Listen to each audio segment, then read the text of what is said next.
Catus Maximus here, this time with the Hychika, and they should have just called it Chica. It would have been a more catchy name. This is a budget, brushless, cordless half-inch hammer drill. Really budget, like $70 on Amazon. So this was a free promotional product, and when I get offers on these, I like to just take them apart since nobody does that, to see how they're built inside. Then I end up reselling them for super cheap, just to make a few bucks or a couple of 4K Blu-rays or something like that. But part of the reason is, of course I like the professional brands. I do have a nice DeWalt 20 volt.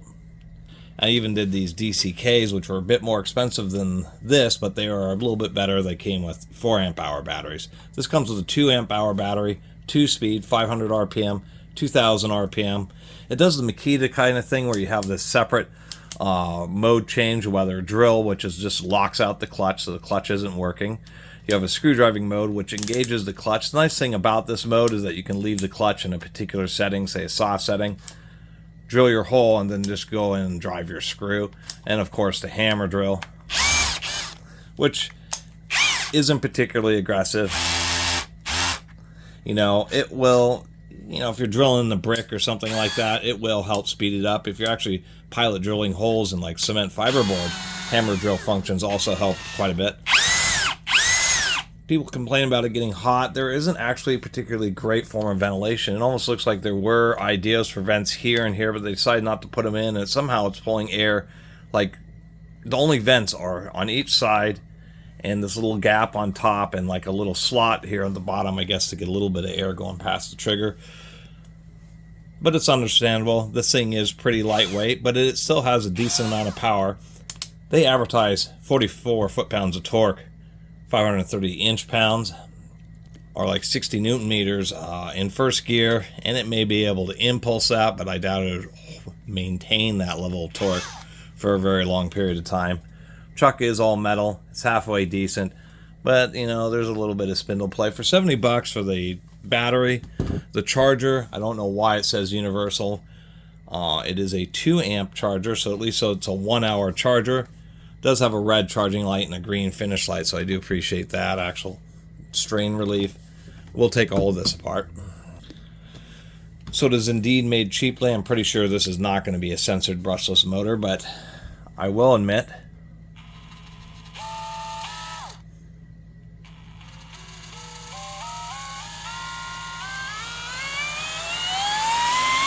actually halfway decent linearity out of the trigger is probably the best comment here. And the whole obsession with this rubber overmolding, which just gets torn and beat up for something that may feel a little bit better initially until you start wearing it out and have it kick around the toolbox and around the garage, etc. Job site where this rubber, it doesn't matter, even the most expensive brands, I always see this rubber overmolding getting peeled and just totally destroyed. And I just prefer manufacturers didn't use it. It would actually be really better all around. It's cheap, makes a cheaper tool, a lighter tool, better for the environment. You don't need all these double molding actions. Anyway, initially I liked rubber over grips, but not really anymore. They're just annoying because of the way they just get so tattered over time. It does have a center lockout. It does have like a 15 or 20 second delay on the light. The light is really weak. I wish they would have put like 2 LEDs right here above the trigger where they have extra space. That would have been better off. When running this in hammer drill mode, hammer drills in general, because of the friction of the hammering action, generates a lot of extra heat. Plus you tend to be running the motor pretty hard. And so I certainly understand some of the overheating negative reviews of people really, that's one of the things that would set apart. A basic drill set like this from DeWalt would be about 200 bucks. Actually, I think with a 2 amp battery and just a basic non-hammer like the DCD 791, I think that actually can be had for around 120, 130 bucks. But the Chinese are getting better, and so that's kind of the deal. Is this Hychika brand? A lot of Chinese brands kind of build themselves up through a lot of Asian country sales. Vietnam, Thailand, Philippines, also those areas. And then once they get build themselves enough, they try entering more Western and English-speaking markets. And that's where these names come from. That's why you're like Hychika, you know, just another no-clue Chinese tool brand. But you go to the website and it actually turns out that they have like a whole array of tools, 30 or 40 different products. They're just really cheap, and they only have a few brushless tools. One was like a little brushless chainsaw, one was a larger brushless chainsaw, one was this brushless hammer drill. They didn't have a brushless impact driver, unfortunately. Older ones had a weird little slide handle. This new one doesn't. So we'll do a little drilling operation and then see what it looks like. Oh yeah, one thing about ratcheting chucks, sometimes the little ratchet mechanism gets a little bit stuck when you're trying to back it out, and all you have to do is just go back and forth a little bit, and then that ends up fixing it. What we have here is a 2-inch self-feed bit, so that should be right up the alley of this and low gear. A lot of people do it does have a one-way chuck or one-way clutch, so you make it easier to tighten the chuck, but I always power tighten it. I mean, it's not that weak. I mean, for 70 bucks, which is real close to the price of real cheap, like Black & Decker and all sorts of Walmart and Target and those kind of ultra cheap cordless tools, that at least this with brushless, it's a bit more efficient with the battery. You're just getting a bit more power and something that supposedly should last, you know, as long as any homeowner would want it to. Because that's the deal. Of course, I love professional grade tools as much as so many of my viewers, but a lot of people just use a tool a few times a year, and something like this, which is powerful enough to really get it done and, you know, do most of your, you know, occasional projects, is all people need. It's the reason Black & Decker sells so many of those dirt cheap orange tools, is because that's really what a lot of people need. You want to pay attention to which way the kickback is, so if I can, terrible situation here. It's only a 2-inch bit though.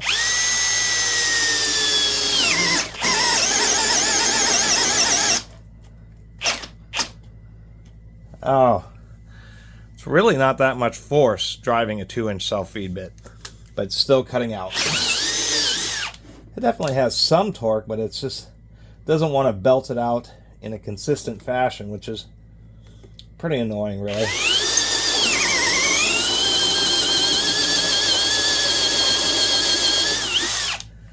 What, did I hit something in there? It's kind of a dull bit. I will do that.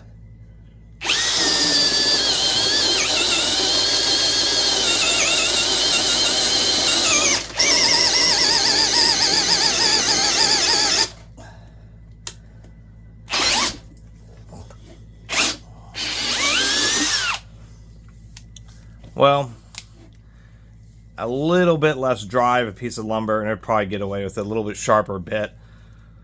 But at least it has some overload protection, and at least it's working, and it's definitely belting out some power.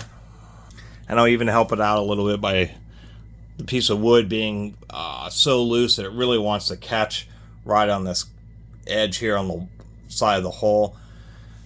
It's something obviously a bit more powerful drill would just power through it. So this thing's okay, but it's, you know, it's not going to get it done. A 2-inch self-feed bit in this situation is something you can muddle through, but still going to need like a quartered half-inch drill or something like that. And that's one of the differences, is for most situations these are fine, but, or these cheaper, especially the brushless ones, are fine, but as soon as you get into some of the heavier duty or tougher tasks is really where the more professional brands set themselves apart, because they just have higher peak output. They're able to handle higher thermal loads, and so they deliver more power off the same voltage to the motor, because the motor can take it. They don't have to protect themselves quite so aggressively. Really, if it holds up to that and protects itself enough, I mean, for 70 bucks, that's it's giving you just about what you would expect. So I'm going to try something else. This is a 1-inch spade bit. This is a very special American-made high-speed steel blade. So that's high-speed steel is used in metalworking, so we'll see if it can do a 1-inch spade bit in high gear.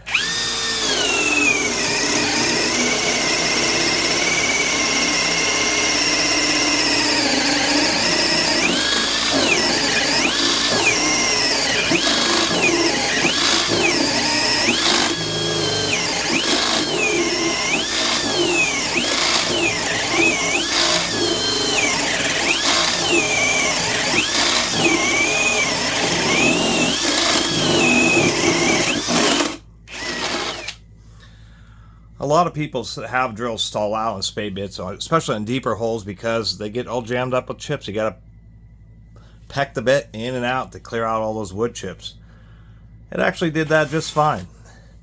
It's one of the beauties of these old high-speed. They're just too expensive.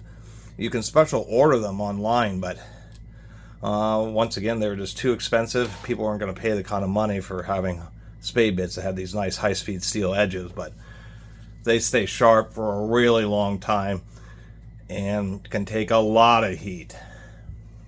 It's one of the deals with high-speed steel is that it's called that because it can run at higher speeds than other grades of cutting grades of tool steels, just because it can maintain its hardness at higher temperatures. And things like woodworking makes a massive difference. And yes, that is where I was holding it here on the grip, but definitely a lot of heat right around the trigger and of course around the motor. If we look at this, we can see this is already picking up temperatures of 110 degrees at the peak, right at the back of the tool. So what's kind of neat about these auto tracking thermal imagers is they just find the hot and cold spots, and as well as telling you what the temperature of the center of the vision is. And yeah, actually we get 112, so it definitely gets hot doing those operations.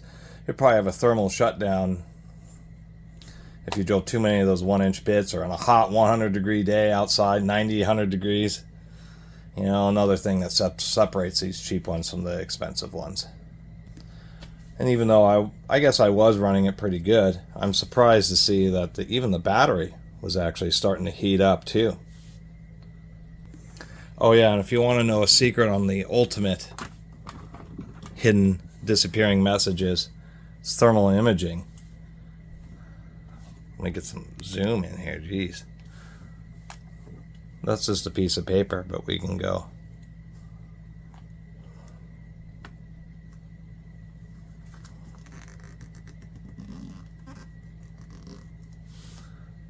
That would be a disappearing, super hidden message, only visible with a tool like this. Oddly enough, there's some venting in the battery here, but there isn't any on top. It's a DeWalt style battery, but these tabs kind of interfere, so what I think is, and my DeWalt 20-volt batteries are like buried, is that the tool itself will accept the DeWalt batteries, but you can't use its batteries in DeWalt tools, and I don't think you can use DeWalt batteries in its charger. The battery does indeed have a thermal terminal in it, and actually it says 20 volts, so we have a thermal terminal and, oh, I guess that's a battery sense BS. Some of these companies just hate this when they send them. You know, I kind of criticize the DCK tools, and man, they just got angry at me. And then a while ago I did this Wild Badger. That's just a sticker for the front LED. Definitely. I'll just peel that off and keep that right there. Anyway, I did a review of a 16-inch brushless cordless chainsaw from Badger Power, a Wild Badger Power. Did a teardown of that, and they sent me like multiple emails. Do not do that. Edit your video. And I was like, that's what I do on my channel. I mean, you're sending me a promo product. I'm going to show people outside and inside. And they were just really didn't like it and said they'd never send me another item again. So that's what ends up happening to why it's like one-shot deals for me is they see me like tear down, actually talk about the interior and real overall quality of some of these tools, and they just absolutely hate it. They just want like a simple product demonstration video. And I tell them, you know, if you want a product demonstration, me just talking about it video, that's a product showcase. That's a QVC thing, and you'll have to financially sponsor me. And then I put the little checkbox to tell everybody I'm being financially sponsored. We do have a fusible link there, so if it short circuits and delivers too much current, at least there is some fire protection there. I am not seeing any balance capabilities. Well, I should say it's not immediately apparent on the top of the board, but as I'm looking, what I'm seeing is 1, 2, 3. We have a variety of terminals here going to in between each set of batteries. So, and I'm noticing that we actually have a variety of solder points. So this is actually a balanced charging board. It's just that all the circuitry for the balancing, for some reason, they've decided to put on the bottom. The PCB is actually surprisingly thick. Maybe if I get a little bit more light in there, you can see all the balance circuitry and little controller chip. Most of the times it's all put on one side because it's more expensive to run a circuit board through, solder everything, flip it over, and then do more component attachments and soldering. It just adds more procedures to the process and thus expense. So usually everything's just all on one side of the board. So that's kind of interesting they did that. But nonetheless, it is a balanced charger. I can definitely feel the warmth in these cells. They're not name brand cells. The only kind of information is a little bit right. Ooh. Actually, if I really shine, I'm trying to shine just down into that cell.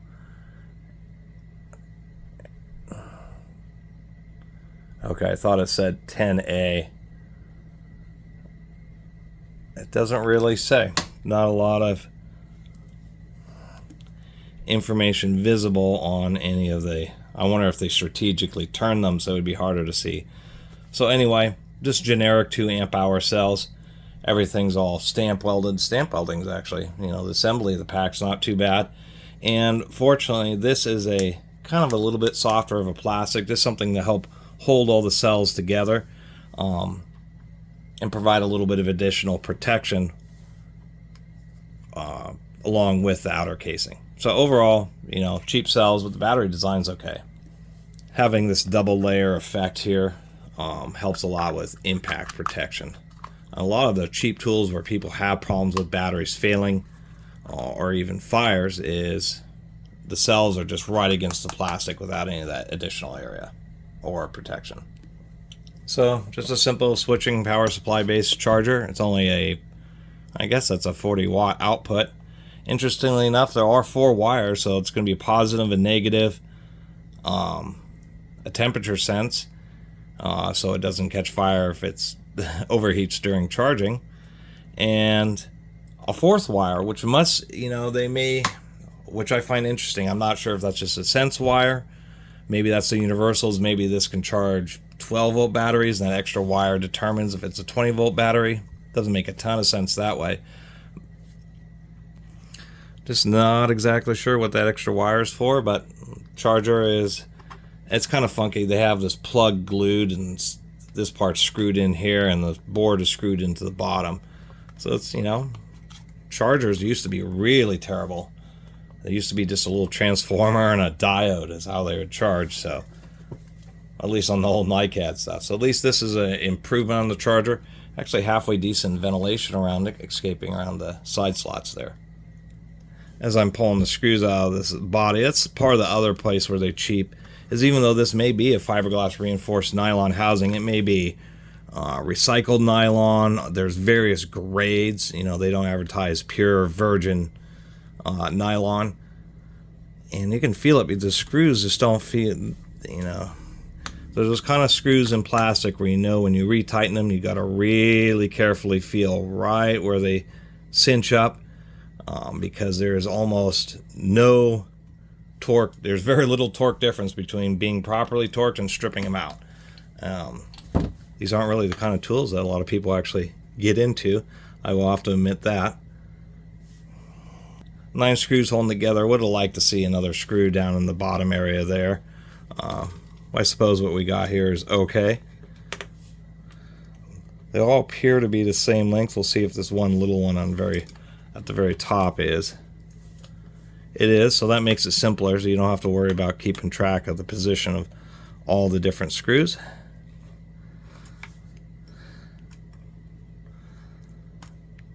Oh, come on, out of there.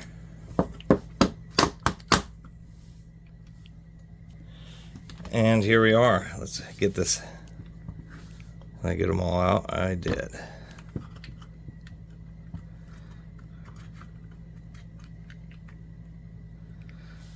And usually with most tools, it's the side of the screws come out that the case is the side of the case half that you lift off. But not always.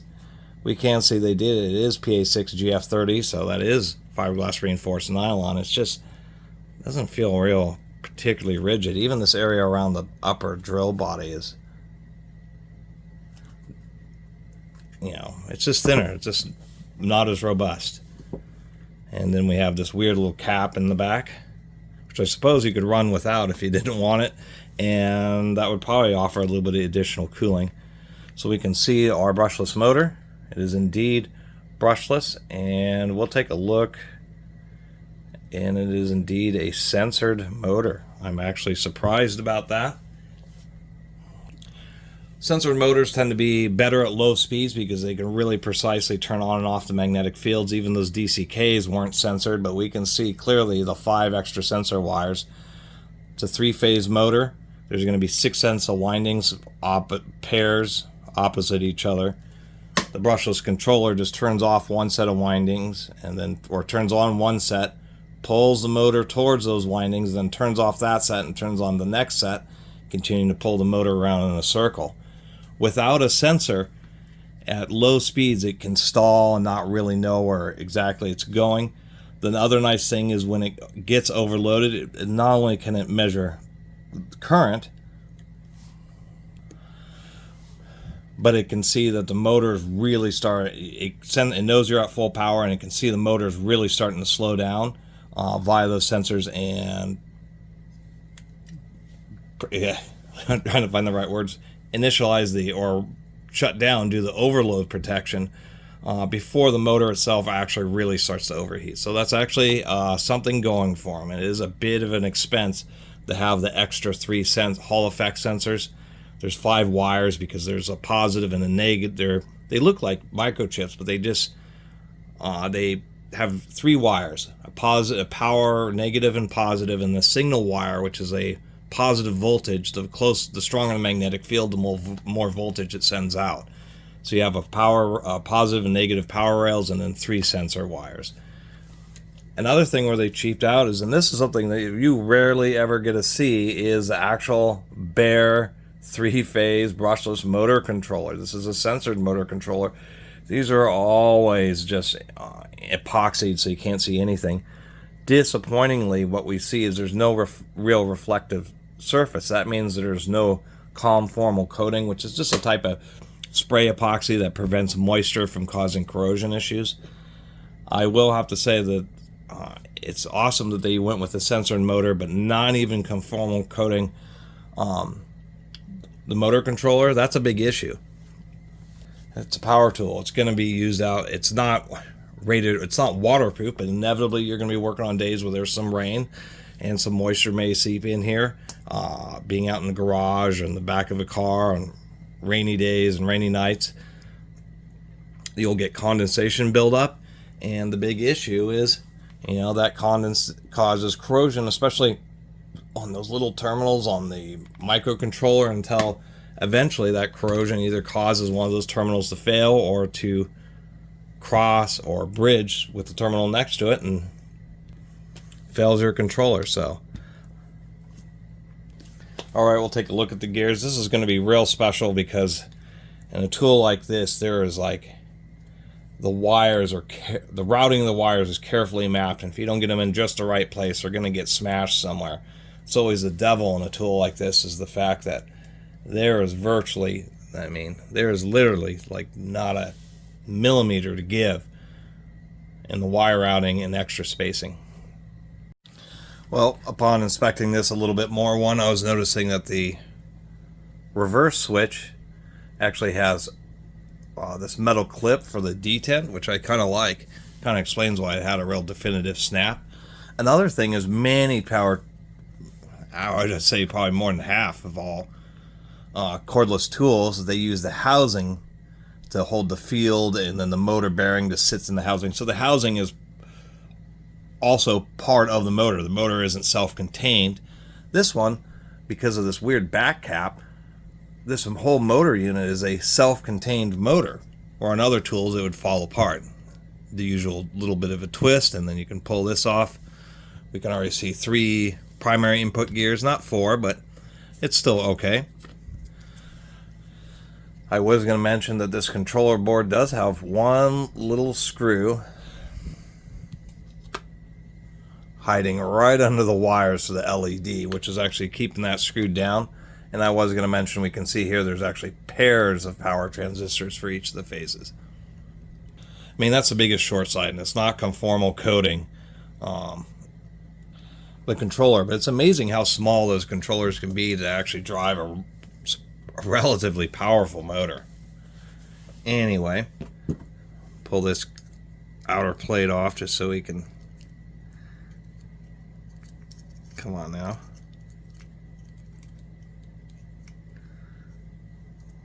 Seems to be stuck to the ring gear. So, does appear to be an all steel gearbox. Get this next stage out of here. Would have liked to see in 4 gears, but 3 is okay. It just depends on how they set up the ratios. Be slight differences in diameters of sun gears and ring gears can make a big difference, so there may not be very much load on those first 3 gears. We do see the second stage is indeed a 5-gear set. And how the 2-speed works is when this is in the lower position, there's dog teeth on the back of this mid-stage or second stage ring gear. So when it's in forward, that ring gear is locked in place and power goes through the first stage, through the second stage, through the third stage. When you shift into second gear, this slides back, and the ring gear itself actually locks into these teeth on this carriage and essentially bypasses this second stage, and then just directly drives the first stage, and the third stage is how you get your second speed. So it's whether it's enabling or bypassing this middle gear set. But these usually just pop out like so. This one, and as in so many of these, we have these little steel pins that kind of hold this in place. There's the dog teeth on the back, and then there's where they interface in the front, which is also steel. Sometimes that's just part of the plastic housing. Pulling out our second stage, it reveals that we also have 5 gears in the final stage. So it's a 13-gear gearbox, and they just use 3 gears on the input stage because they can really get away with it. But I do like seeing the metal ring instead of plastic for the 2-speed to engage with. And if we look at this dark coloring, this has little tabs that kind of stick out into the plastic to really help reinforce it. So overall, and there's actually plenty of grease in there. So overall, the gears look acceptable. It's an all steel gearbox with 13 metal gears. And I'm not going to tear it down all the way through to show the hammer drill clutch. It's always kind of a hassle. And we saw the important bits. Now, I'll spend a minute. It's always the fun part. It's always trying to get these gears just aligned just right so that, and making sure you have the trigger or the gear change knob sticking up in the proper direction. It's always just a kind of a fuss to get the motor gears to align again. So there you have it. Not a lot else to say. Really long video. Overall, for the $70 of what they're charging, it's right at being worth that. I mean, obviously a small markup, but trying to just some of these manufacturers, and they're competing at the bottom of the market, means that this manufacturer's premium brushless drill is still not as great as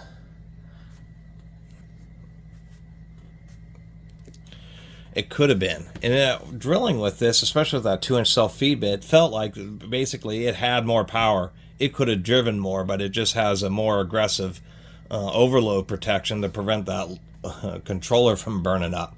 I don't think it's to prevent the motor from burning up, which does hinder it a little bit. But for so many people, I mean, especially if there's, you know, there's a lot of people out there, surprisingly enough, just like there's still people who buy, I mean, there's still millions of DVDs sold, even though those things came out almost 30 years ago or something.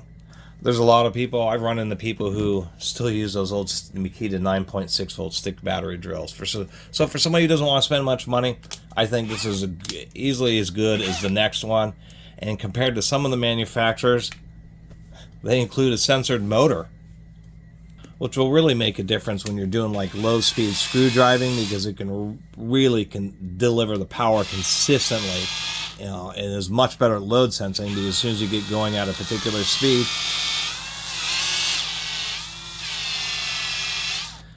it will sense that the motor is slowing down and compensate much more smoothly and accurately where you can't really feel it. So it would probably be just great for all sorts of low speed screw driving where you want to be real careful not to over drill. Besides that, not a lot else to say. It is one that I'm going to end up reselling wherever the charger went, because I got it for free, and I'll make a few bucks once again to buy some DVD, or not DVDs, 4K Blu-rays. That's kind of my side thing that I'm also into. And I'll stoke somebody out by selling this for like whatever, 30 bucks or something, 40 bucks, and they'll get a new drill for an unbeatable price, for cheaper than what you can get a 2 amp hour DeWalt battery for. The brush versions also come with a little kit of drill bits and spade bits and stuff.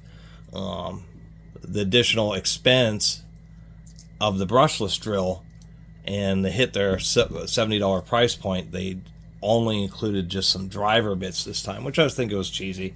Should have just charged 80 bucks and included a bunch more bits, because the kind of people who are buying this are doing it because they want like a nicer quality, cheap drill. They're not in the market for the Makitas and the DeWalts and the Milwaukees, so they should include more accessories because of the... Other than that, I will give them credit. These little bits here are indeed, or at least they're stamped, come on, CRV or chrome vanadium, so at least a halfway decent quality driver bits. I think I'll end up keeping these, because I always blow them out. But that's all you get, and of course the instruction manual. Anyway, thanks for watching, and we'll see you next time.